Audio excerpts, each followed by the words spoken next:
Norman is ready to put his basket, to open his basket with the breaking news stories, and I will request him to add BBC lawsuit against BBC by Trump. Norman Flat Barnes. Greetings from Washington, D.C. Today we start out a new day, another cold day in Washington, with the updates from the apparent murder, killing of Rob Reiner and his wife in Los Angeles. Uh, a arrest has been made of his son Nick in regards with this stemming from a argument they had the day before. So this investigation is continuing. While the president has chose to make some disparaging comments about Rob Reiner and the cause of his death. So right now we are trying to absorb that disparaging comments he made about this director and his wife being killed, and people are very shocked at a sitting president would make such a comment regarding someone who has lost their lives. So that's some of the issues that we're looking at today. And at the same time, the judges has given the Trump administration until Monday to remove all National Guard troops from Los Angeles. Norman, what are the legal challenges in proving political electoral harm from broadcast editing? And second question would be, could this lawsuit backfire politically for the Trump administration because BBC is still number one in the world?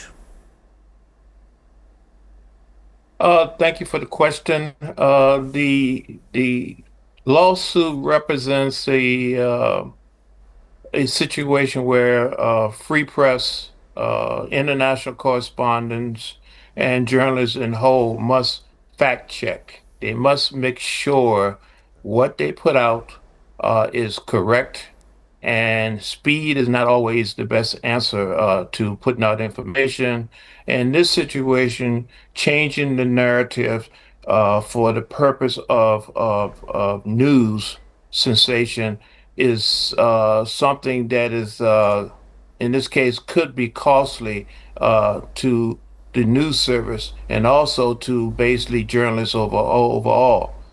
We must have a new policy on some type of rapid retraction policy, some protocol need to be in place. So if something should be put out in there, there's a time limit which they can correct it and put out the correct information. But right now, the situation, freedom of speech is now questioned. What can be put out there, how it could be put out there, and in this case, who? How this message is put out, particularly for a world leader. In this situation, President Trump has been appeared to be a victimized of this type of political misconduct.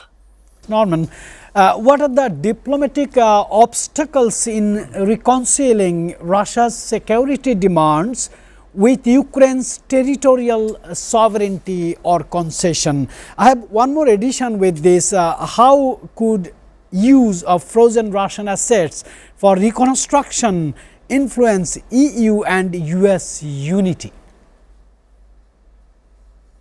Yes, thank you for the question. The situation itself is that this war between Russia and Ukraine is going to come to an end. The concessions are going to determine how we move forward. Right now, the obstacle or the question about NATO has been put to the table. Ukraine is ready to concede that. The issue regarding the military, it appears that that's going to change. They're going to reduce the amount of military that Ukraine is allowed to have. The security from the EU, supported by the United States, which they call a platinum standard, is in place to uh, take place. But the issue is still and has always remained the issue of territory. There's a war, there's a conflict on territory. That's one of the initial plans, and that is not going to change. Yes, there will be some parts of Ukraine that will be given up as part of this agreement, but there'll still be internal conflicts. We have technology, we have drones, we have some, all types of other things that can take place in a Cold War status.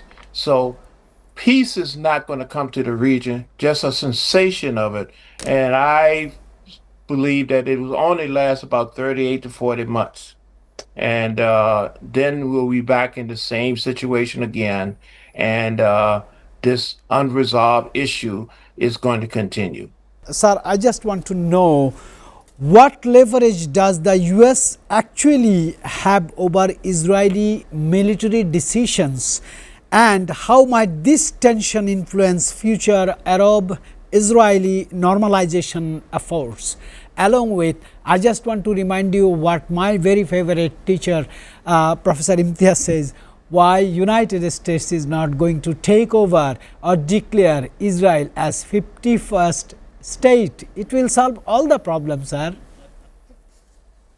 It's a good idea.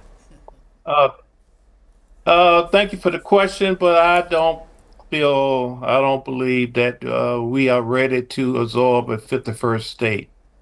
We having enough issues here with the 50 states here, trying to contain a fractured type of government we have right now. We have a administration that has that plan, but not all of the 50 states believe in his plan. So having a 51st state will not add to the solution. It will only exacerbate the issue and the problem we're having right now. So we have to really look at the situation with Israel. Uh, they are in a situation where they want to prolong, continue this onslaught of Gaza and and and through the prime minister continue with this type of fighting. The consequence, as we mentioned, as we saw in Bondi Beach, and now there's been alerts put out, particularly in the United States and other parts, that they want Jewish communities to take extra security precautions. The intelligence is that there will be acts that will continue, particularly during this holiday period, and is a direct result of Israel aggression on the people of Gaza. So we have to look at the whole situation and decide how we need to come to a peaceful term to this, because this is not going away. Uh, the persecution of a people is not going to be looked well upon by the people of the United States and the people of the world. People can relate to this. They do not agree with this type of situation, and how the United States handles Israel is being scrutinized, is not being tolerated. And again, we have a midterm coming up, and this is one of the issues that will be on the table: how we deal with our foreign policies, particularly how do we manage Israel. And right now, we're not doing a great job. You are hearing Professor Imtiaz, very knowledgeable, very experienced personality. Do you like to respond him?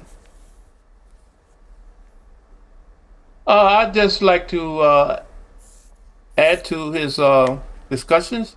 The situation with Israel in the Middle East uh, it's been supported by the United States. Until the United States decides to withdraw its support, which it will not, uh, withdraw weapons, military support, uh, we will have this ongoing problem.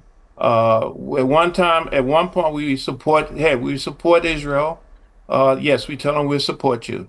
We provide weapons to you, but we are telling them not to use the weapons. That is not working. It's not going to work.